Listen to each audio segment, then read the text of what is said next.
Saya bilang itu ketenangannya dari setan.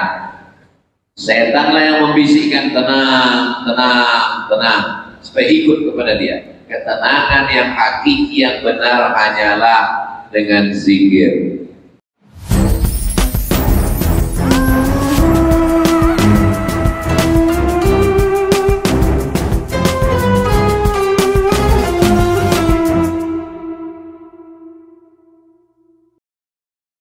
Saya kuliah di IAIN Sultan Syarif Qasim Pekanbaru Riau tahun 96. Waktu itu ada majalah. Di majalah itu ditulis, nanti tahun 2000 ada namanya internet. Waktu itu belum ada internet lagi. Nanti tahun 2000, 4 tahun lagi waktu.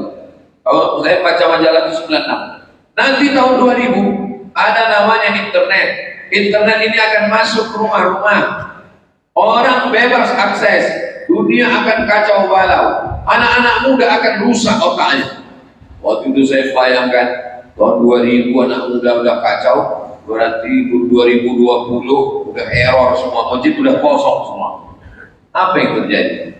Sekarang 2024. Saya membaca berita itu 96. Berarti udah 28 tahun yang lalu. Hari ini subuh di Batam masih ramai masjid. Jadi ketakutan, kecemasan orang tentang internet, tentang parabola, tentang Facebook. Dulu ketika awal muncul grup WhatsApp, hati-hati, ini WhatsApp tempat orang berkirim video, gambar yang tak baik, maksiat, dosa. Justru dengan grup-grup WhatsApp itulah kita bisa bekerja sama. Muncul lagi TikTok, hati-hati, TikTok ini isinya maksiat, dosa. Justru sekarang dengan TikTok itulah sholawat, tausiah, kultum, ceramah.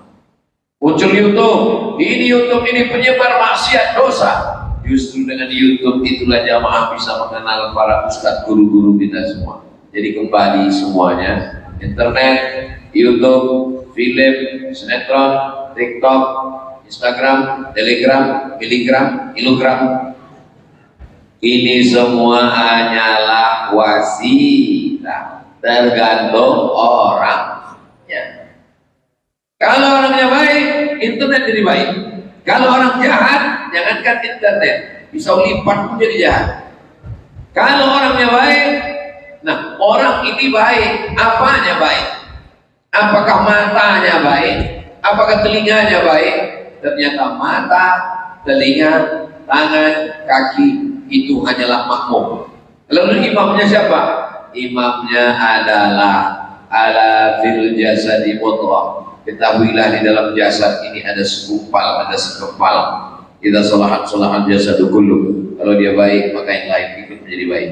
Wa idza fasadat, kalau dia rusak, yang lain ikut menjadi rusak. Telinga mengikut, mata mengikut, otak mengikut, kaki mengikut, tangan mengikut, makmum. Imamnya siapa? Imamnya itulah dia yang segumpal. Sesuai dengan tema kita subuh ini, hati pun tenang. Itulah dia. Itulah yang menjadi pemimpin, imam itu adalah hati. Di mana letaknya Pak Ustaz? Sebelah kiri dada, berdegup dan berdetak. Tapi itu bukan hati Pak Ustaz, itu kan jantung. Yang satu menerjemahkan qalb itu jantung, yang satu menerjemahkan qalb itu hati. Akhirnya berkelahi antara jantung dengan hati. Nah kita macam mana?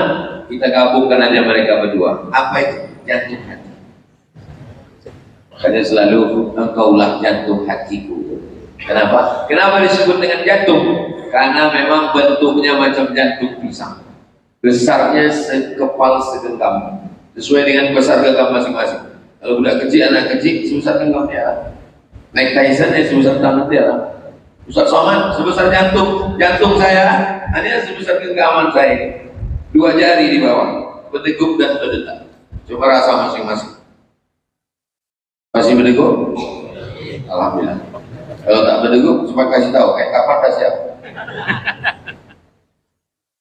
Jadi kalau ada orang mati mendadak, itu kan Bapak yang selalu aktif di Pejuang Sembunongsa, iya. Dulu sama-sama kami dulu. Kami pergi ke masjid sana, ke surau sana dengan Ustaz Marsofwan, dengan Ustaz Abdurrahman, ikut jadi selalu dia. Mana dia sekarang? Meninggal mendadak. Kenapa mendadak? Gara-gara serangan jantung. Begitulah pentingnya fungsi dia. Kalau ada orang mati mendadak tanpa sakit, dapat dipastikan itu kena serangan jantung. Belum pernah lagi kita dapat berita dia mendadak meninggal. Kenapa? Kena kurang. Kan? Begitulah pentingnya jantung.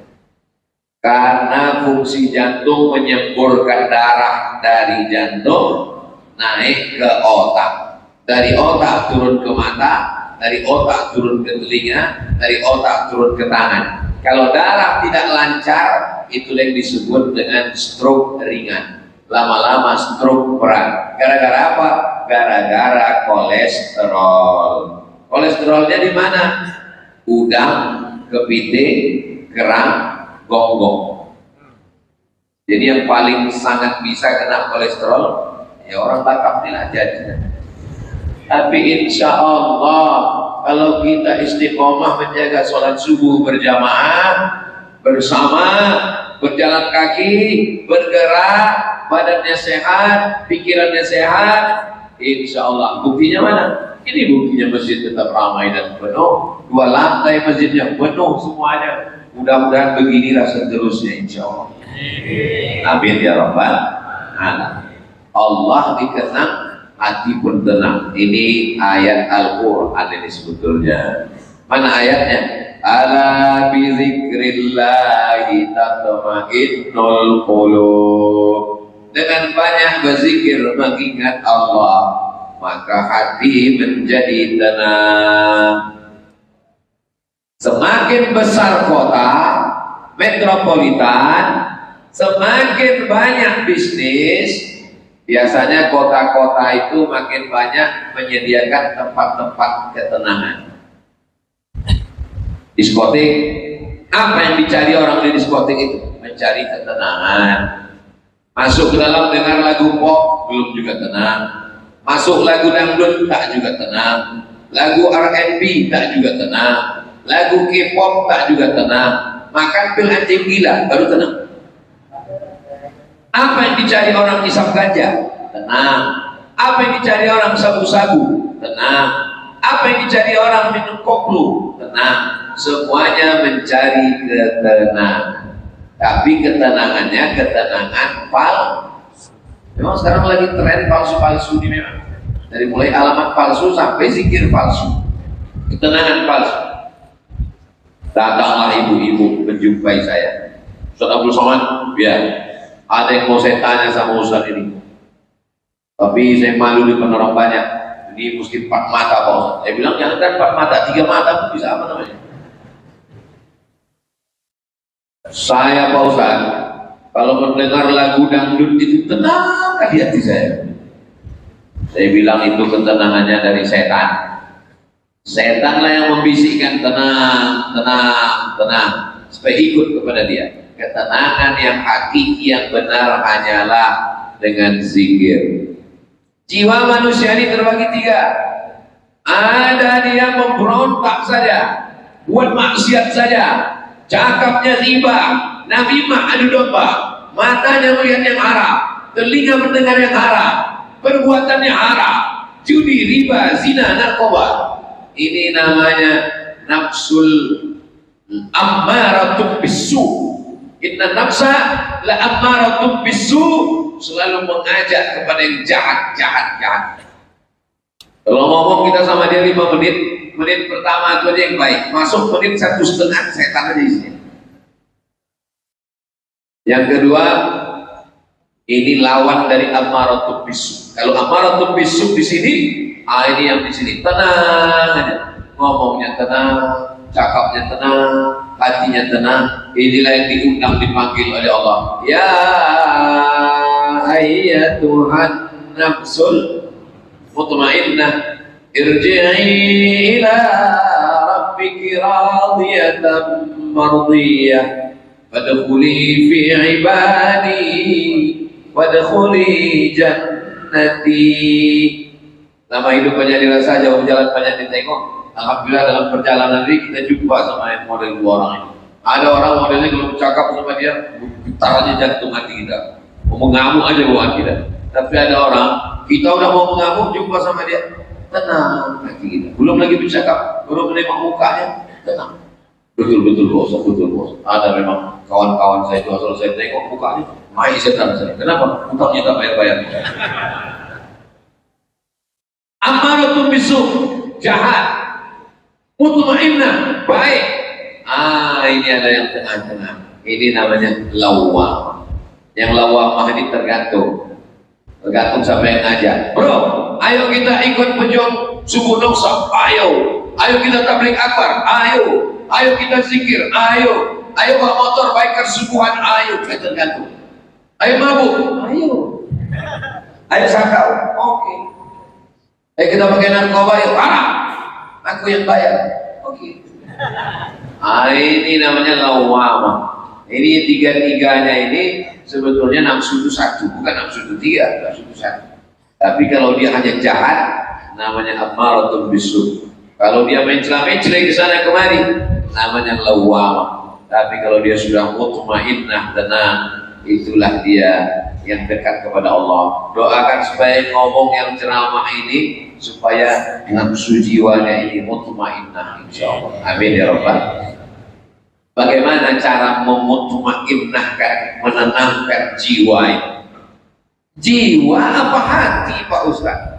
Sebelum Islam datang, nenek moyang kita sudah tahu bahwa ada namanya zahir, ada namanya batin. Minta maaf, Idul Fitri juga gitu. Mohon maaf, zahir dan batin. Ada yang nampak? Kulit, daging, darah, tulang, bulu, kuku, sumsum. Jadi yang nampak. Tapi ada yang tak nampak di dalam. Orang dulu, nenek moyang kita sebelum Nabi Muhammad bawa Islam, sebelum ulama datang ke negeri Melayu, nenek moyang kita sudah tahu. Dan itu disebutkan dalam lagu kebangsaan Indonesia Raya. Bangunlah jiwanya, bangunlah badannya untuk Indonesia Raya. Yang dibangun itu badan dulu atau jiwa? Jiwanya. Kenapa jiwanya dulu? Karena badan hanya mengikut saja. Yang utama adalah jiwanya. Jiwa bukan bahasa Arab. Bahasa Arabnya adalah qalb. Kenapa dia disebut dengan qalb?